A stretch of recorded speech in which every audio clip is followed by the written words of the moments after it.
Thank you kindly there, Tony. Well, welcome to Daily Digits, where we break down some of the numbers making the headlines. The first one this week is 60, as in 60%. That's the percentage of Americans who say the big tech companies such as Google, Amazon, and Meta have too much power in the market. And this might be the first time in forever that the opinion has crossed the party lines. 65% of Democrats, 63% of independents, and 53% of Republicans share the same view. We can all agree these nerds have too much power and information.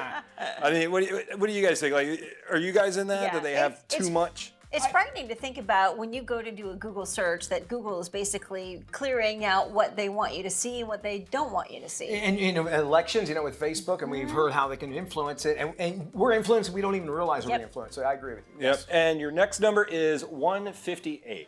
That's how much it'll cost you to get from Orlando to Miami now and not have to drive $158. The fastest train in the country outside of the Northeast began its service this week between Miami and Orlando. This will be the first true test to see if the car-crazy state of Florida is willing to ride the friendly rails. The trip will take about 3.5 hours, which is about how much time it takes to drive anyway. It'll go about the speed of 125 miles an hour. One of the biggest adjustments will be people living in Florida having to realize there's a train going by very fast all the time because they've already had one incident where a car was hit and people tragically passed because people in Florida aren't used to these trains all the time now. Well, yeah. The problem is, once you get to Miami, you still have to rent a car to go somewhere. Still got to drive around. That's what everybody was saying about, and I think it really is it really helping Miami or is it helping Orlando? I mean, people are, and they're taking you up to the airport. They're saying it's really designed for the business person who wants so. to come to Orlando for lunch or vice versa to Miami, but... And I have to go to Miami a lot for business, and the driving down there is insane anyway.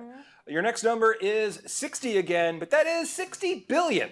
Yes, that is with a B. 60 billion. That's how much the Walt Disney Company plans to spend over the next decade on its parks, resorts, and the building of its cruise lines. The amount is double of what the parks spent in the last decade. So you're going to see expansions to Disneyland Paris. They're adding a Frozen Land and Star Wars over there. 3 more cruise ships coming out. Wow. So Disney is planning on being a part of our lives for a lot more, and they are getting a lot of my fiancé and I's money. I think so. Well, and they know they have a very dedicated audience. Yes. I'm one of them. People will pay it. Yeah, well, there you go. There you go. Yeah. That's our Daily Digits for today. We've got more Daily Flash coming up. You go anywhere, you miss out on it. Don't do that. Everybody will laugh at you, okay?